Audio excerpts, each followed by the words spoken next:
Good evening, everyone. Welcome to our live TeleTown Hall meeting. We are dialing out to thousands of your fellow members with the Texas Medical Association. We will begin here shortly. Tonight, we will be reviewing the top issues facing medicine in the Texas legislature in the upcoming session, which begins in January in 2019. And with that, it is my pleasure to introduce Dr. Linda Tsai, the president of the Tarrant County Medical Society. Dr. Tsai, thank you so much for joining us this evening. Oh, thank you. And I want to extend a warm welcome to all of those joining us this evening. We are live from the Tarrant County Medical Society headquarters here in Fort Worth, and we're very excited to host this first of several statewide TMA telehealth town hall meetings. We are honored to welcome TMA President Dr. Doug Curran. Dr. Curran is a family physician with UT Health East Texas and Lakeland Medical Associates in Athens, Texas. He graduated from the University of Arkansas for Medical Sciences and completed his residency in family medicine at John Peter Smith Hospital. Dr. Curran has spent 42 years advocating for the patients and physicians of Texas, medical liability reform, patients' rights, improving CHIP and Medicaid, and scope of practice fights. He's seen it all, and he has done it all. The self-titled country doctor is proud to have cared for generations of the same families in his hometown. Welcome to Fort Worth, Dr. Curran. Thanks, Linda. It's always fun to come here. It's almost like coming back home where I trained here in Fort Worth. It's just great to be together. It's great to be with the group in the Metroplex to talk about our issues. Just want to remind you that we are the largest state medical society in the nation. We're approaching 52,000 members. We represent all medical specialties. There's 112 component medical societies among us, and we have the reputation of getting things done in the legislature, fixing regulations that mess up the practice of medicine, and we're about advocating for our patients. We know how to make those things happen. Also, we have to remember that our physicians are a strategic part of the economic system in our state. We have 52,550 physicians that practice in our state in caring for patients. They provide 670,000 jobs. The average physician creates 13.1 jobs in Texas. And the total annual output in Texas in regard to economics is $118 billion.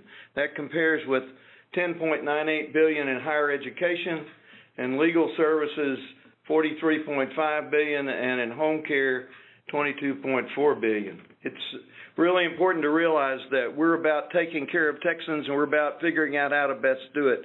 This was a dream I had to do this so that we could reach into the community and find out what you're thinking. So talk to us this evening. All right. Thank you, Doug.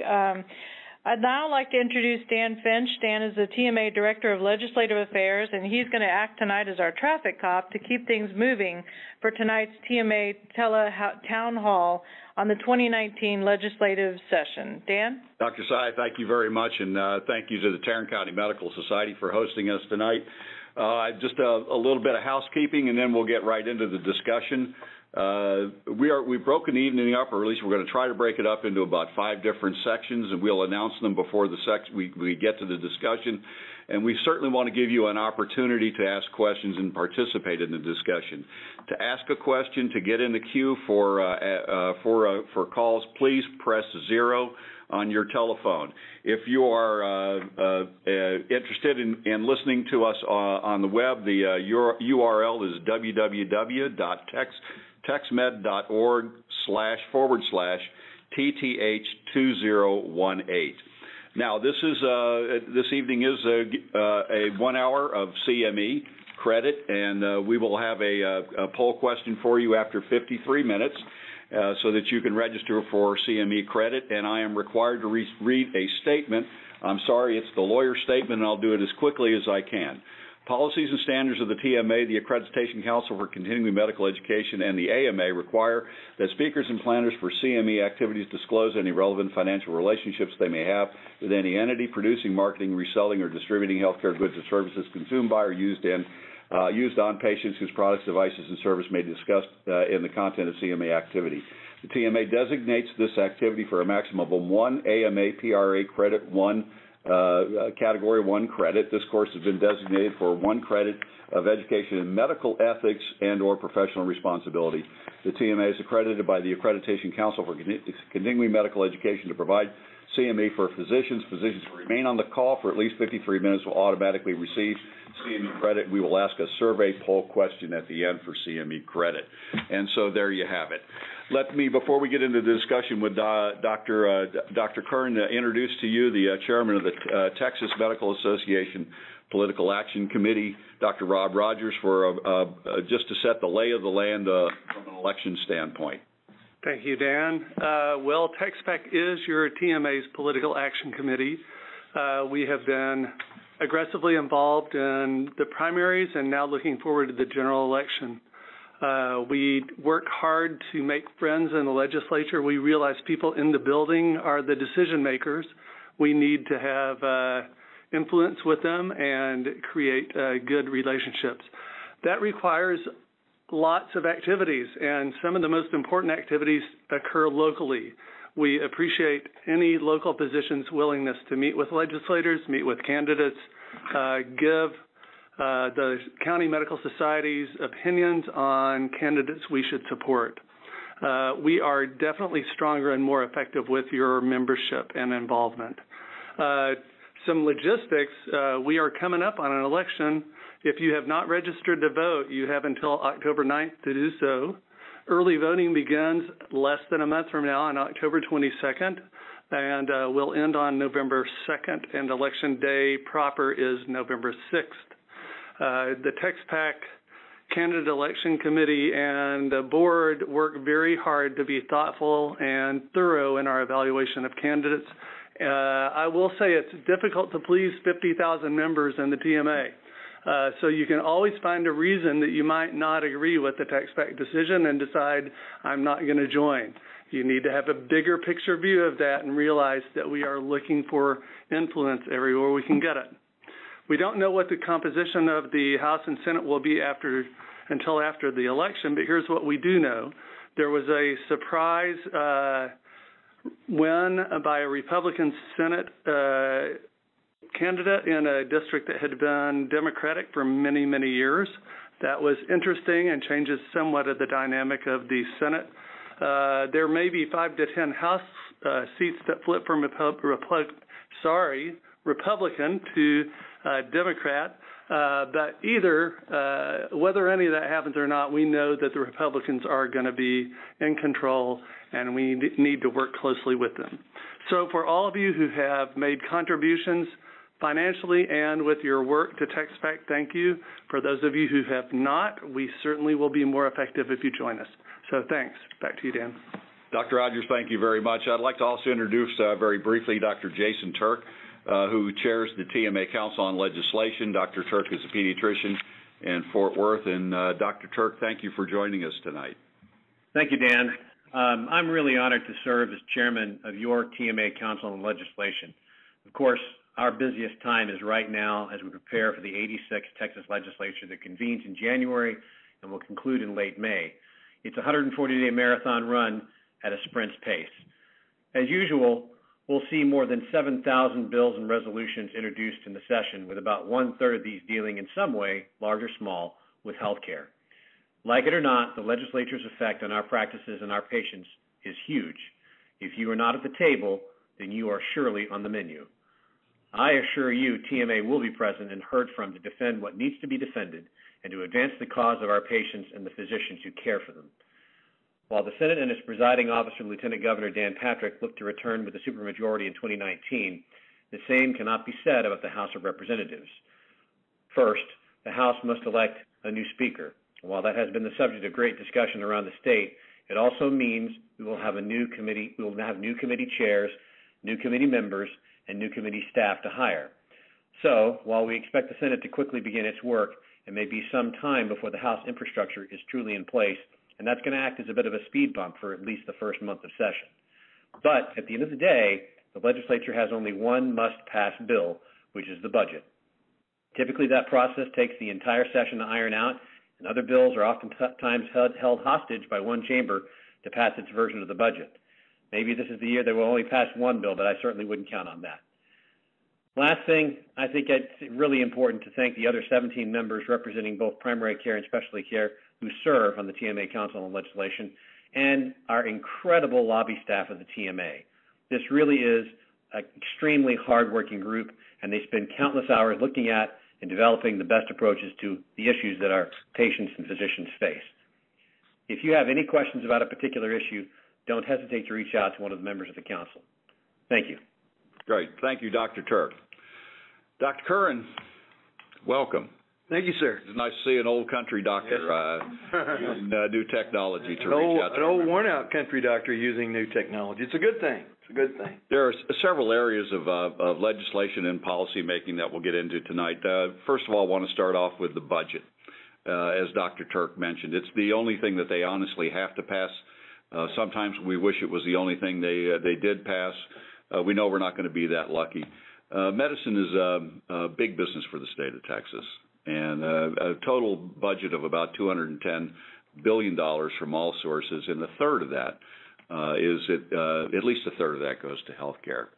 Let's talk about Medicaid, graduate medical education funding, and maternal health as part of this 10-minute segment. For those of you who have questions or comments to make, please press 0 and you can stick yourself in the queue. So I'll throw it to you, Dr. Curran. Where are our concerns? Yeah, we really want to hear from you all. So as we mention things that get under your skin or things you want to share with us, be sure that you let us know. Well, I'll start off just a conversation about Medicaid.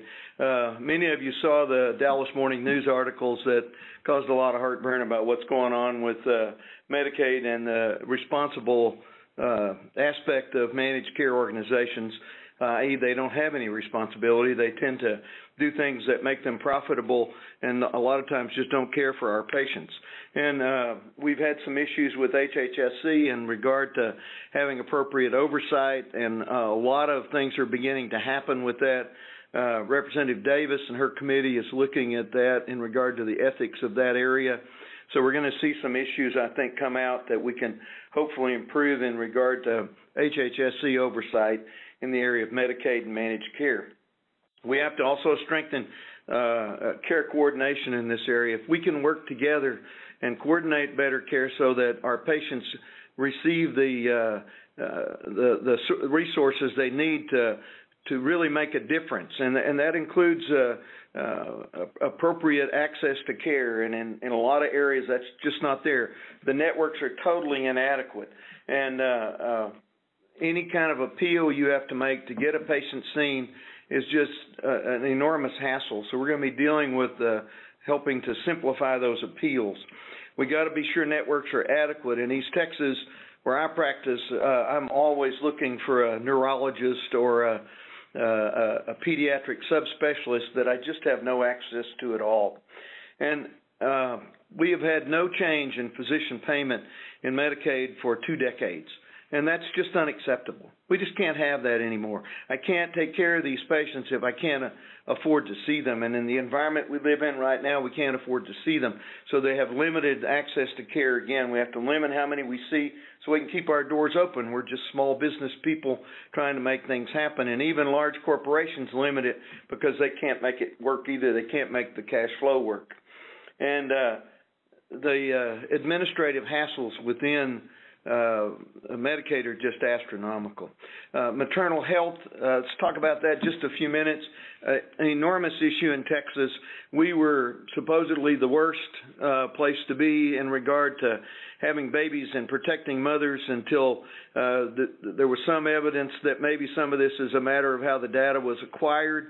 And so kind of re-looking at that, but no matter what, our issues with maternal health are huge, and we want to be sure that we're doing right by our moms, making sure that moms are able to take care of babies and that they're protected through the labor and delivery experience. And access to care is an enormous part of that.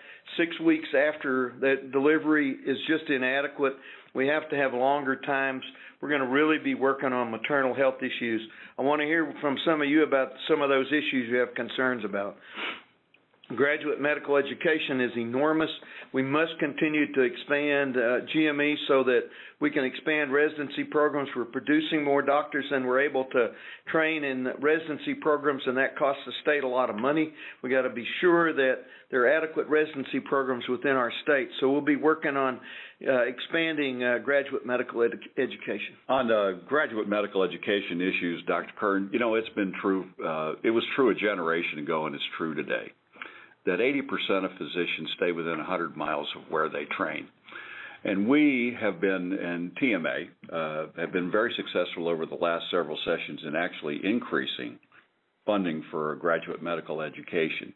And we set as a goal, actually legislatively last session, that we have 1.1 first-year residency training slot for every graduating senior, the medical student. Now we are adding additional medical schools, and how do we assure that the gains we've made in GME continue to take place as we grow medical school enrollment and even add new schools? Sure. Well, Dan, you get what you pay for, and we're going to have to pay for it, and we're going to have to find the money to make those things happen. And I am living proof that it really makes a difference where you do your residency. I went to medical school at the University of Arkansas, and I came here at Peter Smith, and I practiced about a little over 100 miles from Fort Worth in Athens, Texas. So the system really does work, and I'm living proof of how that works out. And I think there are so many of us that reflect on that and realize that we're really close to where we trained.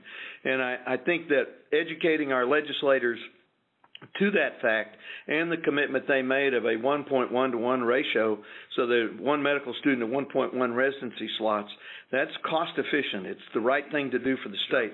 So we have to push that out there and educate them. So if you have legislators that are near you in your region, or you have personal friends, you be sure they understand that. If they don't, it's going to cost the state a lot of money. Understand. Again, if you have questions of Dr. Kern on the issues related to the state's budget, graduate medical education, and maternal health, please press 0 on your phone and you can get in the queue. Back to Medicaid, and you've mentioned, Dr. Kern, and you're absolutely right. We've seen basically static payment rates since the late 90s. I think we saw a slight increase in the 2006, 2008 era as a result of a lawsuit. And then we saw in the first 2 years of the Affordable Care Act, federal dollars come in to bring us to bring primary care payments up to a Medicare level, and yet we have not been able to maintain it. How do we get more doctors to participate in the Medicaid program despite the financial pressures? Because I will say that in rural Texas, if you don't take Medicaid, if you don't take Medicare, you don't have a practice. And yet, we have a very low-paying system, and that physicians can't cost shift to participate in. Yeah, there's no doubt. I mean, doctors, especially if you're not in a larger system, then it's just a struggle. You have to really work hard at limiting how many of the Medicaid patients you see. If you don't, you can't pay your bills. And that doesn't help anybody when physicians are leaving the community. And I think it leaves a lot of Medicaid patients getting health care in absolutely the most expensive spot. They're getting it through the emergency room, and that costs a lot more money, and frequently they don't get any health care until they're really sick. They can't get in until they're so ill they end up in the hospital, and maybe a bronchial infection that could have been managed on an outpatient basis turns into a pneumonia that limits the child and puts their life at risk. So we have to figure out a better way of payment so that physicians can at least cash flow the opportunities. Otherwise, they're out of luck. Let's talk a little bit about value-based payment, because clearly we are evolving in the Medicaid program and elsewhere into payment methodologies that presumably pay for the outcomes and not by the service per service. Do you see this this coming in the Medicaid program? What impact does that have on physicians' practices? Well, I still think that's in its infancy. We're still working with that. I think absolutely it's where we need to be going. But, you know, we see this working really hard to kind of get some of those programs up and running and off the ground, and then we turn around and we see then in the most recent Medicare issues that they want to go back to paying for on a fee-for-service basis and cut that down a bunch. So it doesn't make any sense. We have to begin to really move toward a better payment rather than just seeing people and running them through. We're taking care of them and getting paid for our quality of care. I hope we'll see some of that, but it's still in its infancy. We've got to see that happen. Certainly understand and hear from you and your colleagues all the time on this. How does the value-based payment initiatives, ACOs, requires a certain infrastructure. How do we keep doctors in solo and small group practices in business? Well, you have to pay them. I mean, if you don't provide adequate resources, they're not going to be able to keep their practice running. And it's really strategic that we begin to look at that and that adequate resources are provided. And if you really want to transition getting from here to there, then it's going to take some resources. And if they're willing to put resources into it, at the end of the day, there'll be significant savings. But until resources are put in to get from one place to the other, it's just not going to happen. And right now, there's a lot of talk, but very little action. Understand, and it is our burden. And that naturally leads us, as we move payment issues and as we move away from Medicaid programs specifically, but into commercial payment. We've seen a lot of changes in commercial payment and a lot of issues that have arisen. In fact, it's a lot of the same issues in Medicaid and in Medicare as well. Network adequacy, the burdens of a pre-authorization process, emergency room payment policies, and the specter of retrospective denial for something that turns out, at least in somebody's mind, not to have been a true emergency. Oh, yeah, there's no doubt. I mean, the private insurance companies' lack of transparency just is so challenging. It's confusing as to in-network facilities, out-of-network facilities, totally inadequate services available. It's an enormous lift to figure out, okay, who's in, who's out, how do I go here or do I go there? And then emergency care, very confusing. And I think there are a lot of people on Blue Cross Blue Shield are really anxious about what's going to happen to me if I go to the emergency room. And then network adequacy continues to be a problem. I think private insurance companies continue to ratchet down available physicians and that are available to see certain problems, and as a result of that, it's hard to get somebody in. They have to wait a long time. Some of the subspecialty, especially pediatric and adult subspecialty needs, are just totally inadequate. And then in rural communities, a lot of times there's not near enough doctors to do the primary care work. They ratchet down those networks too. It pushes patients out, and they can't get in to be seen. Which, as we've dealt with issues related to network adequacy, if you don't have an adequate number of primary care physicians, if you don't have an adequate number of specialty physicians, then inevitably patients are going to go outside those networks, which raises the specter of balanced billing. Sure. Yeah, and of course, balanced billing we worked a lot on during the last legislative session, and we've had a little over 2,500 mediations so far, so we're seeing that process begin to become reality, and I think that's going to help us. But I think the issues of balanced billing and other things are going to continue to be a major issue as we move forward, because even at the national level, there's conversation about balanced billing and what's going to become of that. And we have to be careful or we lose our ability to negotiate, to work with the insurance payers, and we have to be sure that we have an opportunity to take care of our patients the way we want to take care of them, and that the patients have some opportunity to see the physicians they want to see. We have several physicians who are who are in the queue to ask questions, and let's call on. Certainly. We're going to be bringing on Dr. Brian Dixon. Dr. Dixon, you're joining our conversation. Please go ahead and ask your question. My name is Brian Dixon. I'm a psychiatrist up in Fort Worth. My main question is, as a child psychiatrist, I'm very interested in public policy. And with the recent shooting down near the Houston area, there's a question about safety and that sort of thing. And so I was wondering, is there a way for the TMA to have a slate of speakers, especially child psychiatrists, who can speak on mental health and well-being in that population? Absolutely. I mean, I think we can certainly work on that. Very much interested. Mental health is an enormous issue for us, and trying to get adequate mental health services in this state just continues to be an enormous challenge. You know, I'm in a small community, and our acute care hospital facility is always providing psychiatric services, and we struggle with that. We have to stabilize patients so they can get the psychiatric services, but sometimes we have to hold them a period of time until we can find a place for them to go.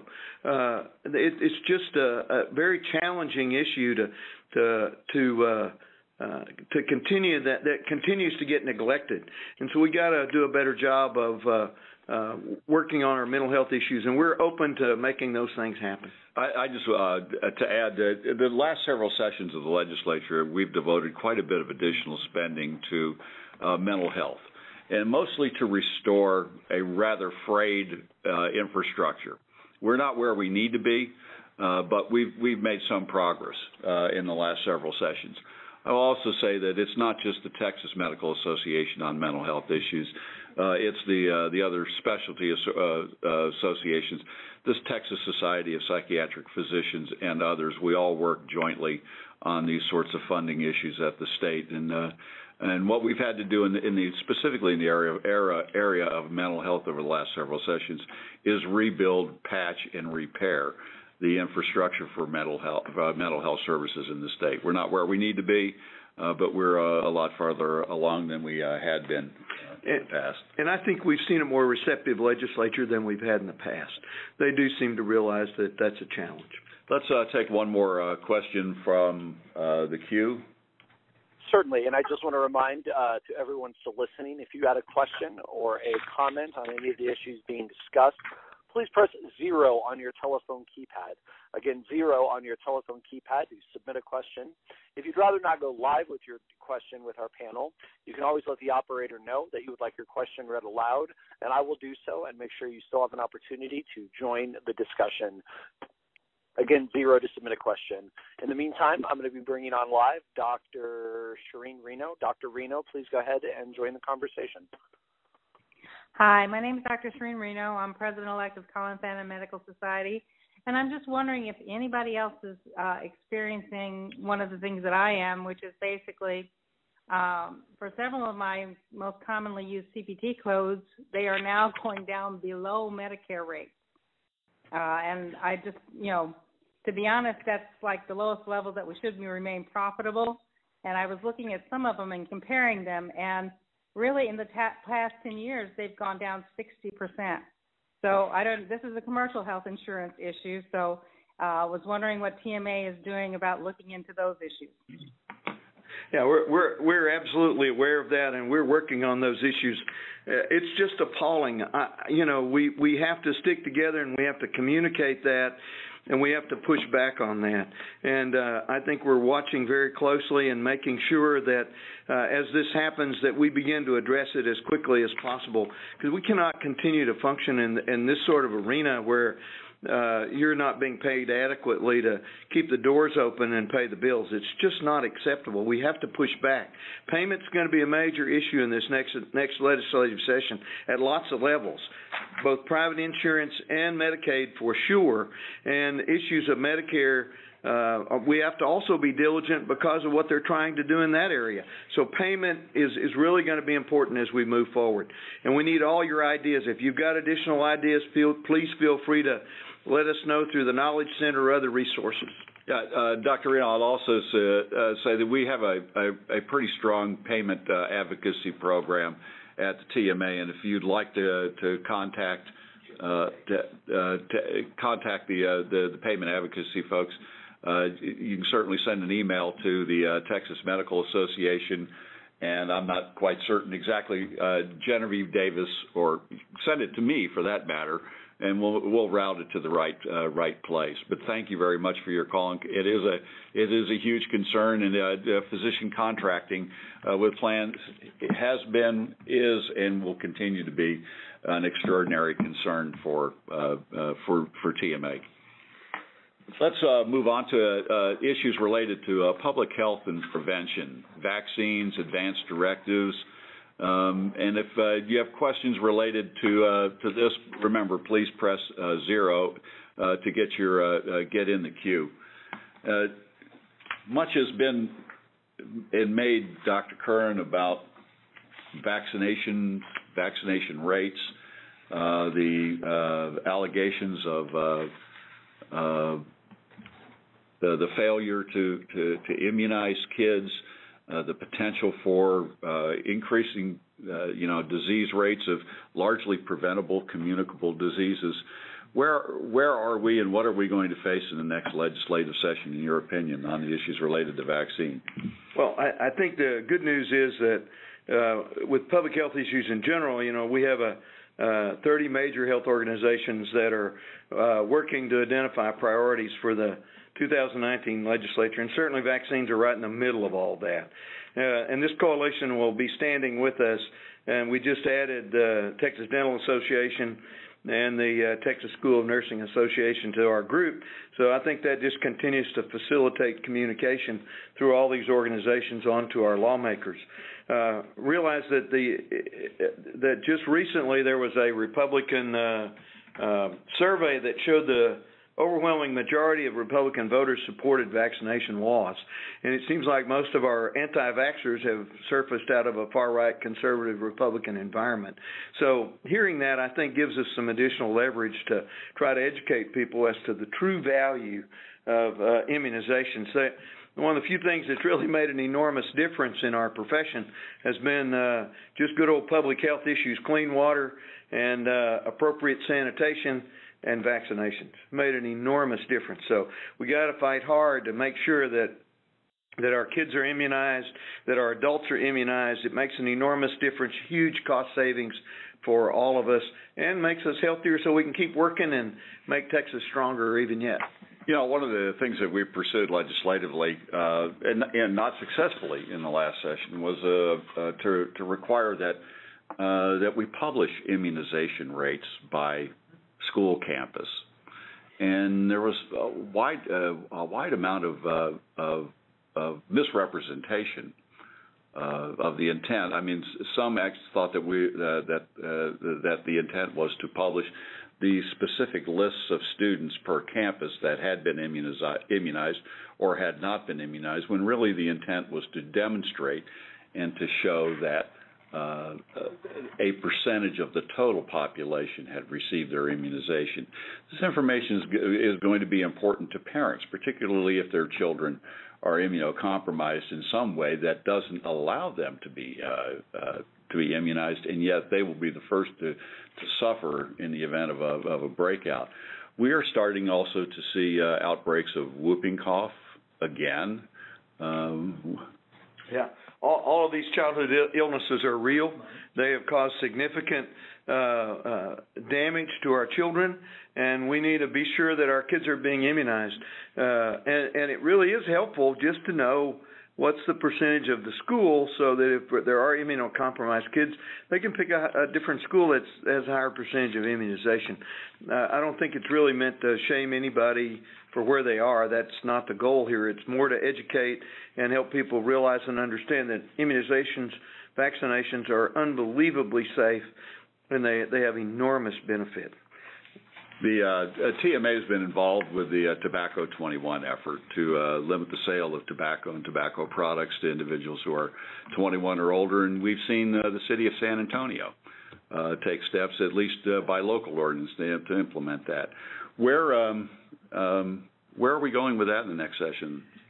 Well, then we're going right back where we've been before. We're going to go back and ask for, 21 years of age before you can buy any tobacco products. It's what ought to be happening. And it just makes good sense, but good sense doesn't always prevail. So it's kind of like the Baptist preacher. You got to tell them and tell them again, then tell them what you told them.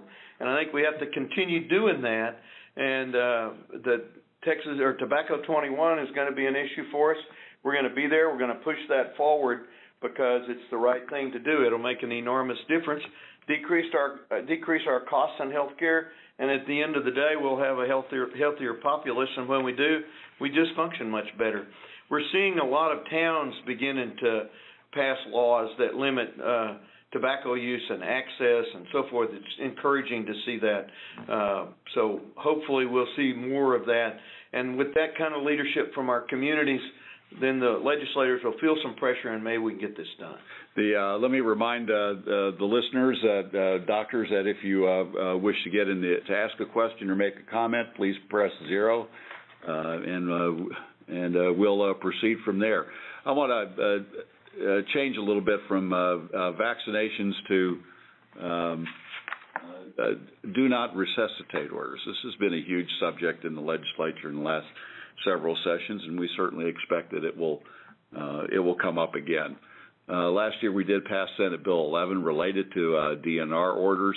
The rules address a substantial portion of our concerns, but they really don't resolve some of the key matters, such as confusing dual notices and requirements for medical staff, bylaws changes, and issues with revocation procedures. What issues are we facing, and talk about the practical aspects of problems related to DNRs that we're trying to address in the next session?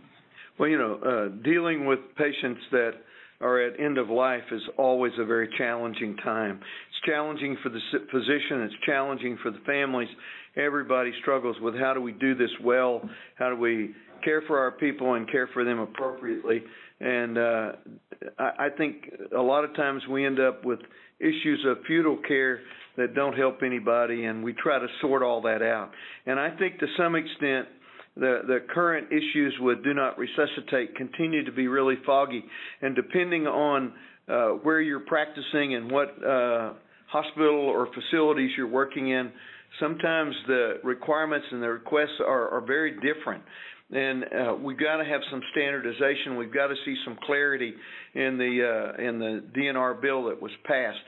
It still remains very confusing for, I think, both physicians and family members. So clarity in this area is going to have to be addressed.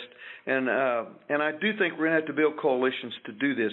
We worked well with the Texas Catholic Conference of Bishops and the Texas Alliance for Life and the Texans for Life and the Coalition for Texans with Disability. We got to continue to work with those groups.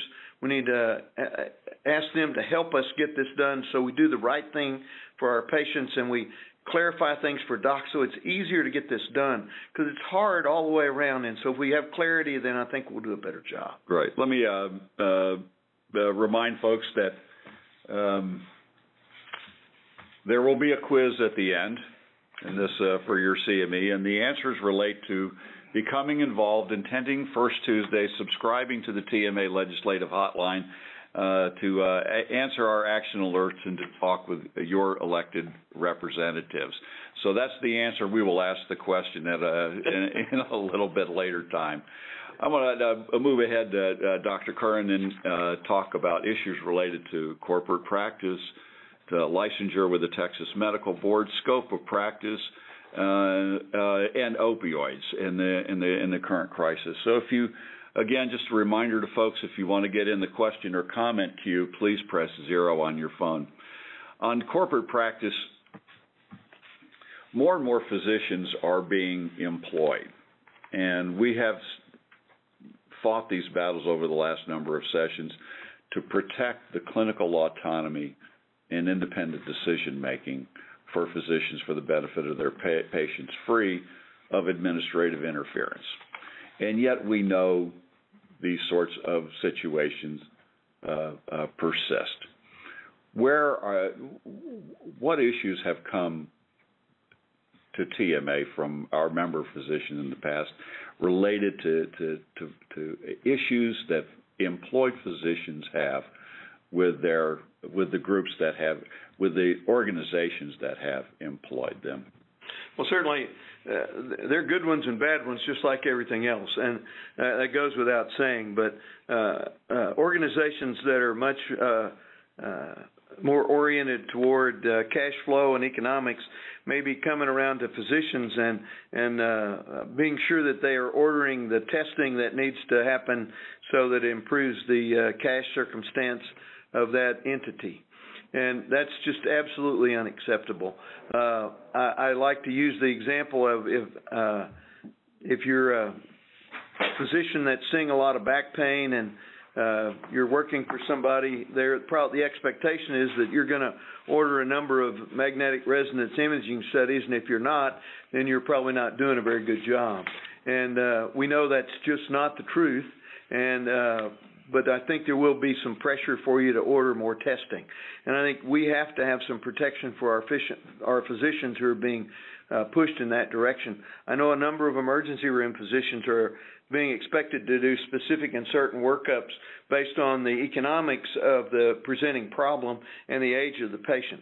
And that's just unacceptable. And when that's happening, we need a place where physicians can report that and we can push back on it in the right way. And that's probably going to come through the medical board, but exactly how we get that done will be up to what we can negotiate with the medical board and with the organizations that are out there that are employing physicians and what we think physicians have to have as we move forward. And if we can work together, we'll be better off than if we have to have a fight at the legislature. So hopefully we'll be able to work out something and it'll be good for everybody. I suspect we're still going to have a fight in the legislature. I know that last year we had a Senate bill that it would have, because the medical board, let me back up and say that many, if not most, hospitals around the state and hospital systems around the state have formed nonprofit healthcare corporations for the purpose of employing physicians to provide professional services to patients. And these nonprofit healthcare corporations are governed by a physician board of directors appointed by the organizing entity, generally the hospital. In order to form such a corporation, the hospital has to seek the approval to certification from the Texas Medical Board. And so you're absolutely right. The place to house such a process would be in the Texas Medical Board, and it would be to establish a complaint process similar to the complaint process the board runs right now. For patients, but to allow the board to adjudicate instances of and allegations of interference in the practice of medicine and clinical decision making. And so this bill, Senate Bill 833, was introduced last year, came through the Senate, and did not make it through the House. We ran out of time. We'll be back with that bill this year and look at further enhancing it, but we're dead serious about protecting the autonomy and independent judgment of physicians. Dan, we have to be. Corporate interference. Yeah, we have to be, because it's about patient safety. I mean, doing a whole bunch of extra tests to people doesn't really do any good, and it drives the cost up. And as a result of that, our resources to take care of the people who really need to be taken care of are depleted. So we have to be diligent about making sure that physicians are independent. They can practice. When the exam room door closes, we ought to be able to make decisions based on what we decide, the patient and the physician.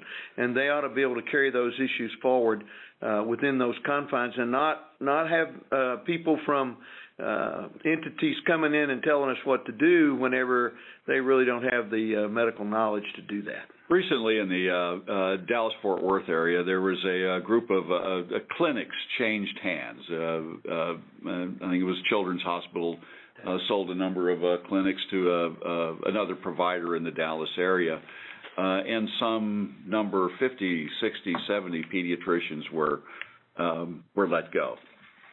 And, of course, they called you.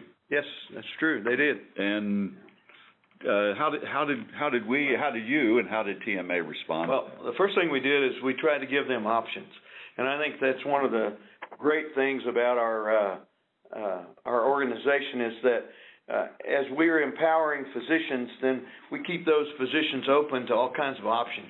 They can be employed or they can be independent physicians, and we can help them in both of those areas, and that's what we want to do. We reached out to this group of physicians. We had a special session with them in Dallas, and we began working on projects to help them move into new relationships, whether an employed relationship or an independent practice relationship, and that's what we're about as an organization.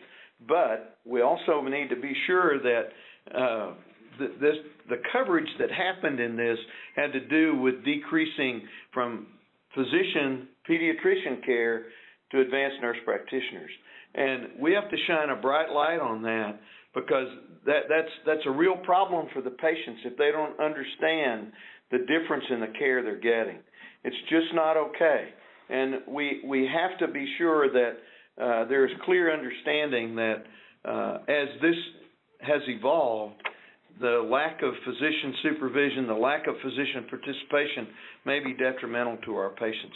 We know physicians just have a lot more experience and are better trained, a lot more hours in their education than our advanced nurse practitioners, and that's why we have a system in place where that we supervise and we work together and collaborate, and that's when doctors do their best, and that's when nurse practitioners do their best, and physicians assistants when we're collaborating and working together. And those kind of things are happening and should be happening on a regular basis, but they ought to be happening in such a way that the patient comes out ahead as we're doing that. Understand. And I think I may have overstated it. It was 27 physicians that were let go by the clinics. And I believe it was a cooperative effort with TMA and the Dallas County and the Collin Fan County Medical Society to host the seminar to help either place them or move them into alternate practice locations. So that was a fairly quick response. That does bring up, again, the issue that morphs into the issue of scope of practice concerns with, and when you know that advanced practice nurses will seek once again for independent prescribing and it's like Groundhog's Day, isn't it? You've been involved in these.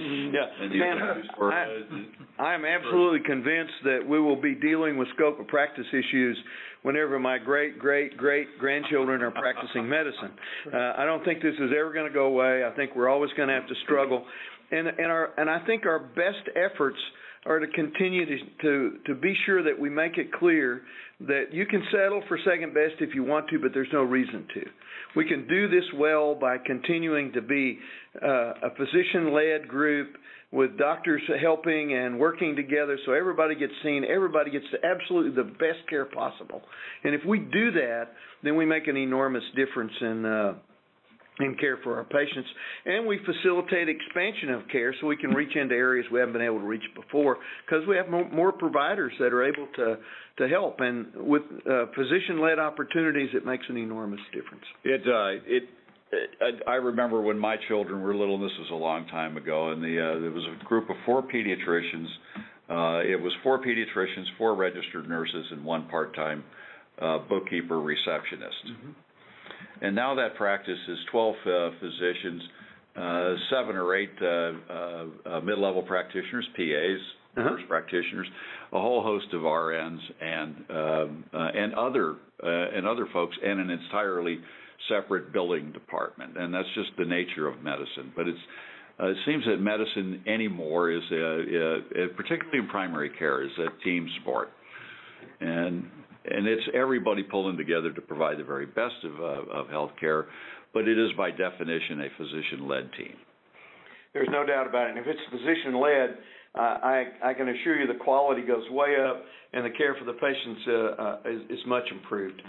We know that. And I also think that it allows us to reach into other areas that a physician can't do by himself or herself. If they've got that extra help and you're working with them there are just a lot of resources that docs can manage and make a big difference in patients' care. Let me move on to a final subject. I know it's, or not necessarily a final subject, but an area that is concerning, and that is dealing with the opioid crisis in the United States in general and Texas in particular. We are fortunate. We are not West Virginia, and we are not Ohio, where the prescribing rates have been so much higher, but we still have a problem. And we've been involved. TMA has been involved with efforts over the years to deal with pill mills back in the from 10, 15 years ago, and now efforts to educate physicians about best practices in opioid prescribing. The last legislature, this is a huge issue in the last session of the legislature. Will it be as big an issue in 2019 as it was in 2017? Well, I think it absolutely will be a significant issue because it's out there for everything. You just see a lot of communication about the opioid crisis that's out there. And I guess my suggestion for this is that we embrace it, we don't run from it, we figure out how we're going to deal with this, and as we're doing it, that we keep in focus that our job is to take care of our patients. And there are going to be patients who need opioids. That's appropriate, and that should happen. But we just need to be sure we're managing chronic pain well and we're managing it appropriately. And I think there are a number of resources through TMA and certainly through various pain management groups that can help us do those things well. So I think we have to do that. And as you move forward, the pharmaceutical reporting program that's available now through our PNP that's out there, we just need to keep using that. We need to be sure we're using that properly. And we're already working with the Lieutenant Governor on a project to kind of be sure that the information is coming to you electronically and that you don't have to go to that site every time to check before you write a prescription. Currently, if the legislation stays as it is, you'll probably have to go to that site for a number of opioids that you want to use or other controlled substances. And that information will be out there in detail after it's all sorted out. But that will start in September of 19. So we have an opportunity during this session to modify that, to be sure we don't get captured in the busyness of looking up stuff.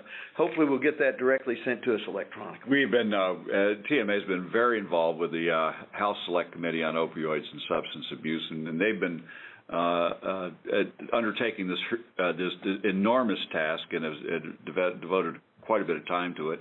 TMA and our the other organizations in the House of Medicine, the specialty societies, we've been fairly consistent about the message. Number one, we need more resources for substance abuse disorder treatment and medically assisted treatment programs. And there's maybe good news coming down in terms of additional funding that the state would be eligible for through federal dollars. Number two, the mandate to check the prescription drug monitoring program in September of 2019 is not all controlled substances as they were originally talking last year, but it is opioids, benzodiazepines, barbiturates, and soma. And from what is different this year than 2 years ago is we have a far better handle on the ability to electronically integrate the prescription drug monitoring program with your electronic medical record system. And we know that physician use of EMRs is growing. 85% of our members use EMRs right now. And so we are moving in that area. And 85% of the 85% are also electronically prescribing, which ironically produces a better paper trail for drugs. So we're working those angles as well. And you're absolutely right. And the one thing that we have tried to remind legislators is let's not forget that patients have pain. Patients who are undergoing surgeries have pain and need these medications. And we need to do a better job American physicians and Texas physicians have responding. The prescribing rates for these substances has been declining over the last couple of years, and now we have almost an entirely new problem, or at least a different problem to deal with, not in the diversion of prescription medications, but in the greater ease and access to illegal substances like heroin and particularly fentanyl. And it's particularly perplexing. I think the other thing that we have been consistently talking about is, you know this as a practitioner, is that people save old prescriptions for painkillers, for pain meds. And the alarming stat that has come to light is that 65%, 68% of people's first exposure to a prescription painkiller is not from a prescription they received themselves. It's because it's something that was given to them, provided to them by someone else.